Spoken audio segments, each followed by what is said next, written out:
The hotel room key fell out of Greg's coat pocket as he tossed it onto the bed, and my entire world shattered in an instant. I stood frozen in the bedroom doorway, my eyes locked on the small plastic card lying on our duvet. It wasn't a card from any place I recognized. Definitely not the hotel where his company's annual conference was held last month, the one I thought he had been attending. This one had a different logo, and the date on the front was fresh. From yesterday. For a moment, I just stared at it, my brain unable to process what I was seeing. Greg didn't even notice. He was busy scrolling through his phone, completely unaware that the delicate web of trust and routine we had built over our 15 years of marriage had just unraveled. "Where's this from?" I finally asked, my voice startlingly calm, considering the storm raging inside me. Greg's head snapped up, and his eyes followed mine to the bed, where the incriminating hotel room key still lay. His face paled instantly. He didn't need to ask what I was talking about. He knew exactly what it was. For a second, he looked like a deer caught in headlights. Then, without a word, he turned away, his hand nervously brushing through his hair. The silence was deafening. I felt my heartbeat quicken, the nausea creeping in as my worst fears started to take shape. "Greg?" I pressed, my voice trembling. "Where's this from?" He opened his mouth, but no sound came out. He was struggling, grasping for words that would never come. Finally, after what felt like an eternity, he let out a long sigh and whispered, "It's not what you think, Sarah." It was exactly what I thought. I demanded answers that night, and Greg gave me the bare minimum. Her name was Melissa. They met at a business networking event 6 months ago. He insisted it wasn't serious, that it was just an affair, a mistake, he said. But the more I pressed, the more I realized it was anything but. This wasn't a one-night stand. They'd been seeing each other regularly, meeting in hotels like the one the key had belonged to. It wasn't just about sex, either, though that part was bad enough. It was emotional.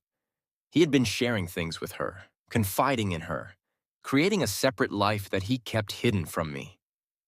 I remember the exact moment when the numbness turned into pure white-hot rage. It wasn't when he admitted to the affair. It was when he confessed that Melissa knew all about me. "She knows about us?" I nearly screamed, standing in the middle of our kitchen, the room suddenly feeling too small. "She knew you were married this whole time, and she didn't care?" Greg winced, but didn't say anything. His silence was all the confirmation I needed. I turned and walked out, my body trembling as I grabbed my purse and keys. I didn't know where I was going, anywhere but here. The betrayal burned like fire inside me, but what stung even more was that Greg had let this happen. He had let another woman into our lives, into his heart, and destroyed everything we had built. After that night, things between Greg and me were never the same. The trust that had held our marriage together was shattered beyond repair. He promised to cut off contact with Melissa, to end the affair and focus on us, but I didn't believe him. How could I? The man I thought I knew, the man I had trusted with my heart, had been lying to me for months. His words were empty promises, a desperate attempt to salvage the mess he had created. I spent the next few weeks drifting through life like a ghost, barely present in my own home. My mind was constantly racing, replaying every moment of our marriage, searching for clues that I had missed. Every time Greg's phone buzzed, I flinched. Every time he came home late, my stomach twisted with dread. I became obsessed with the idea that he was still seeing her, still sneaking around behind my back. That's when I made the decision that would change everything. If Greg could have a secret life, then so could I. It started innocently enough, or at least that's what I told myself. I joined an online forum for people who had been cheated on, hoping to find some sort of solace or support from others who had gone through what I was going through. I spent hours scrolling through stories of betrayal, heartache, and revenge. It was comforting in a way to know that I wasn't alone, that other people had experienced the same kind of devastation I was feeling. Then, one night, I received a private message. "Hey, saw your post. I'm going through something similar. Want to chat? The message was from a man named Alex. His wife had cheated on him too, and he was struggling to figure out what to do next. We started talking, sharing our stories, venting our frustrations. At first, it was just about the betrayal, about the pain. But as the days went on, our conversations became more personal. We started sharing things about our lives, our interests, our hopes and dreams. It was easy, effortless, like talking to an old friend.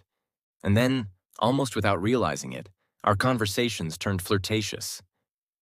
Is it bad that I can't stop thinking about you? Alex wrote one night, after we had spent hours chatting about everything and nothing. I stared at the message for a long time, my heart pounding in my chest. I should have shut it down. I should have ended it right then and there. But instead, I found myself typing, "I've been thinking about you too." It felt like stepping onto a ledge, looking down at the abyss below. I knew this was dangerous. I knew I was playing with fire. But after everything Greg had done, after all the lies and deceit, I felt like I deserved this. I deserved to feel wanted, to feel desired, even if it was by a stranger. And so, I let it happen. The affair with Alex escalated quickly. What started as harmless flirting turned into late-night video calls, exchanging photos, and eventually, talk of meeting in person. There was something thrilling about the secrecy, about having this part of my life that was just mine, hidden away from Greg. It was the same kind of thrill he must have felt with Melissa, I realized bitterly. But unlike Greg, I felt justified. I wasn't the one who had betrayed him first. When Alex and I finally decided to meet, it was in a hotel room, just like Greg and Melissa. The irony wasn't lost on me as I walked into the lobby, my heart racing with anticipation and nerves. I felt like I was watching myself from a distance, like this wasn't really me, Sarah, the dutiful wife who had been blindsided by her husband's betrayal. This was someone else, someone who was reclaiming control of her life, her desires, her choices. Alex was waiting for me in the room, and when I walked in, it felt like crossing a line I could never uncross. We didn't say much. There wasn't much to say. The moment our eyes met, I knew what was going to happen. We kissed, and it felt like the release of every emotion I'd been bottling up for months: anger, hurt, sadness, longing. The guilt came later, but in that moment, all I could feel was the rush of adrenaline, the intoxicating sense of power that came from doing something forbidden. I didn't think about Greg. I didn't think about the consequences. For those few hours in that hotel room, nothing else mattered. I thought I could keep it a secret, just like Greg had. I thought I could live this double life, carrying on my affair with Alex while pretending to work on my marriage. But secrets have a way of coming out, no matter how carefully you try to hide them. One night, as I sat in the living room scrolling through my phone, Greg walked in, his face pale, his jaw clenched. He looked at me with a mixture of anger and disbelief, and in his hand was my phone, my other phone, the one I had been using to message Alex. "I found this," he said, his voice low and cold. I didn't even try to deny it. What was the point? He had already seen everything. "How long?" he demanded, his eyes flashing with betrayal. "Not long," I whispered, my voice barely audible.